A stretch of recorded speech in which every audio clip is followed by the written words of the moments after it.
उत्तराखंड में राष्ट्रीय खेल होने हैं और माननीय मुख्यमंत्री जी के प्रयास से पिथौरागढ़ में भी राष्ट्रीय बॉक्सिंग प्रतियोगिता होनी जा रही है, जिसके लिए हमारा बॉक्सिंग का जो स्टेडियम है वो बन के तैयार हो गया और माननीय मुख्यमंत्री जी का गृह क्षेत्र होने के नाते भी उसका हमें बहुत फायदा मिल रहा है। टनकपुर से जोलजीबी वाला मार्ग अभी इसका 32 किलोमीटर जो बीच का रास्ता था उसका भी काम टेंडर लग चुके हैं और आने वाले भविष्य में टनकपुर से पिथौरागढ़ की दूरी और कम होने जा रही है। रही जो झील थी बड़े स्तर पर थी, लेकिन उसको हम नए रूप में रही सरोवर के रूप में विकसित करेंगे। देवलथल नामक स्थान पर भी हमारा एक छोटी सी झील बनाने का लक्ष्य है। पिथौरागढ़ को एक सुंदर और स्वच्छ शहर बनाएंगे और जिस तरह से हमने पार्किंग, सड़क, आंतरिक मार्ग और हवाई और पेयजल, सीवर, इन सब चीज़ों से हम इन 5 सालों में हम पिथौरागढ़ को इन सब चीज़ों से सुसज्जित करेंगे। पिथौरागढ़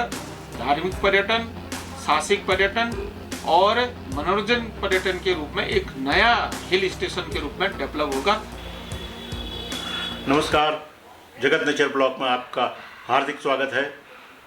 मैं पिछले एक हफ्ते से पिथौरागढ़ में हूँ और पिथौरागढ़ की राजनीतिक, सामाजिक, आध्यात्मिक और तमाम तरह की गतिविधियों से मैं दो चार हो रहा हूँ। उसमें से कुछ चीज़ें आपके पास भी लेके आ रहा हूँ। मैंने यहाँ के निकाय चुनावों को, नगर निगम के चुनावों के बारे में ब्लॉग्स बनाए थे और उत्तराखंड में जो राष्ट्रीय खेल यानी कि 38वें जो राष्ट्रीय खेल हो रहे हैं उनकी बॉक्सिंग प्रतियोगिता पिथौरागढ़ में हो रही है, उस पर भी मैंने एक वीडियो बनाया है। और हाल ही में मैंने भाजपा के वरिष्ठ नेता, विद्वान नेता श्री मथुरादत्त जोशी का भी इंटरव्यू किया था।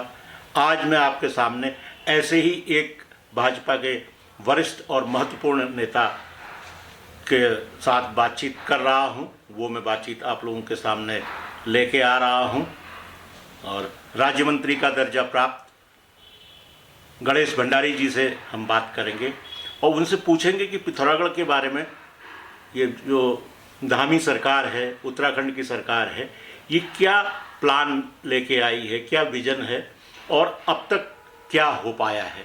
आइए बात करते हैं। जी, अभी जिस तरह से उत्तराखंड में राष्ट्रीय खेल होने हैं और माननीय मुख्यमंत्री जी के प्रयास से पिथौरागढ़ में भी राष्ट्रीय बॉक्सिंग प्रतियोगिता होनी जा रही है, जिसके लिए हमारा बॉक्सिंग का जो स्टेडियम है वो बन के तैयार हो गया। उसके लिए उसका उद्घाटन भी माननीय खेल मंत्री श्रीमती रेखा आर्य जी कर चुकी है और आज कल ओलंपिक संघ के उत्तराखंड के अध्यक्ष महेश नेगी जी ने भी वहाँ का निरीक्षण किया और सभी उस निरीक्षण के पश्चात सब लोग संतुष्ट हैं। और वो कल नेगी जी का भी बयान था कि जिस तरह से पिथौरागढ़ में राष्ट्रीय बॉक्सिंग प्रतियोगिता के लिए तैयारी कर रखी है, वो पूरे उत्तराखंड में सबसे अच्छी व्यवस्था अगर कहीं है तो पिथौरागढ़ में है। तो इसलिए जो राष्ट्रीय बॉक्सिंग करते हैं उससे भी पिथौरागढ़ में एक जो बॉक्सिंग का एक काफ़ी प्रसिद्ध क्षेत्र रहा है। यहाँ से अनेक राष्ट्रीय और अंतर्राष्ट्रीय स्तर पर बॉक्सिंग के खिलाड़ी पिथौरागढ़ ने दिए हैं। तो आज माननीय मुख्यमंत्री जी के प्रयास से इस पिथौरागढ़ को सौभाग्य मिला है कि पिथौरागढ़ में राष्ट्रीय प्रतियोगिता होने जा रही है। पिथौरागढ़ पहले हम अगर प्रदेश की राजधानी जाते थे तो 18-20 घंटे का सफर तय करना पड़ता था और आज हम यहाँ से अगर सड़क मार्ग से देहरादून जाते हैं तो आज हम 8 से लेकर 10 घंटों के अंदर हम यहाँ से देहरादून पहुँच जा रहे हैं।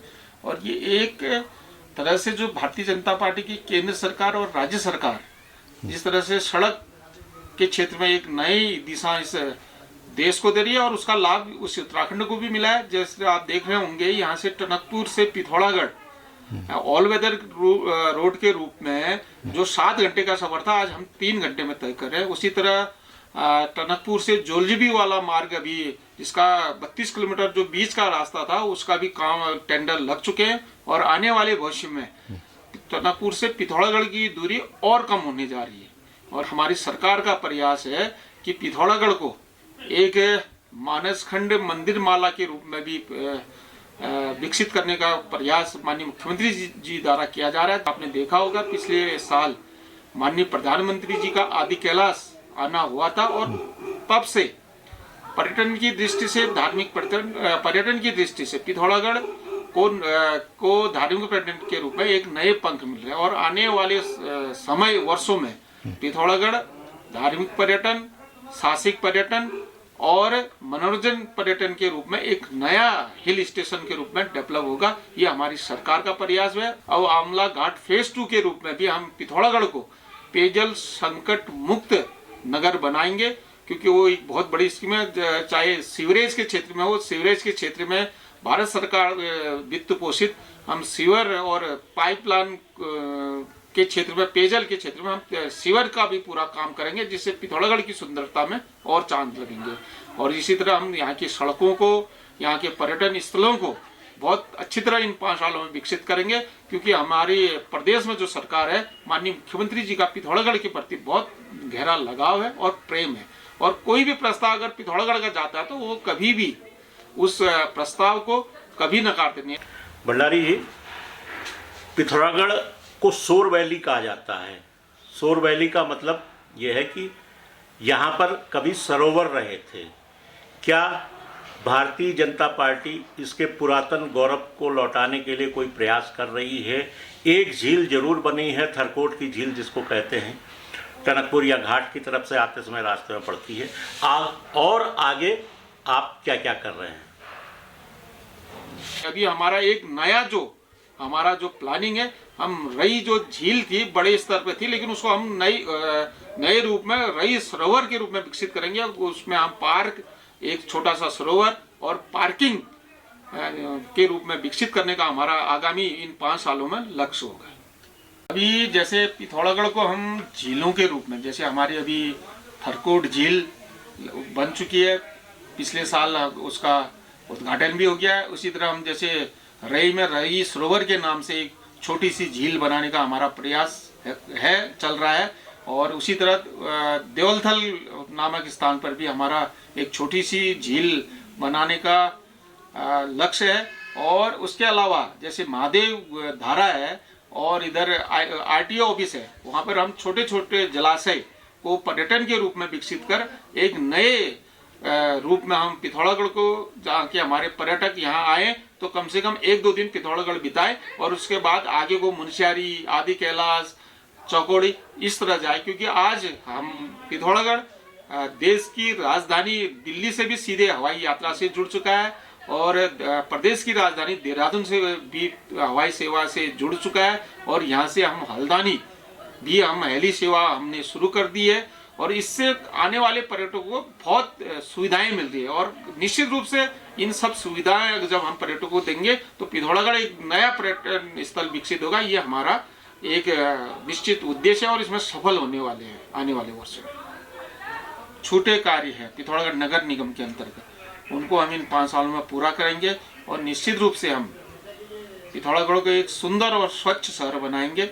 और जिस तरह से हमने पार्किंग, सड़क, आंतरिक मार्ग और हवाई और पेयजल, सीवर, इन सब चीज़ों से हम इन 5 सालों में हम पिथौरागढ़ को इन सब चीज़ों से सुसज्जित करेंगे। धन्यवाद। वीडियो देखने के बाद आपको एक मोटा मोटा खाका तो आपके मस्तिष्क में आ ही गया होगा कि पिथौरागढ़ को किस तरह से आगे ले जाने का विचार हो रहा है। सरकार इस पर विभिन्न योजनाएं बना रही हैं। और अगर आपको ये वीडियो अच्छा लगा हो तो कृपया इसे लाइक करें, शेयर करें। जिन भी व्यूअर्स ने अब तक जगत नेचर ब्लॉग को सब्सक्राइब नहीं किया है उसको सब्सक्राइब कर लें। इन्हीं शब्दों के साथ ये मैं वीडियो यहीं समाप्त कर रहा हूँ। बहुत बहुत धन्यवाद। नमस्कार।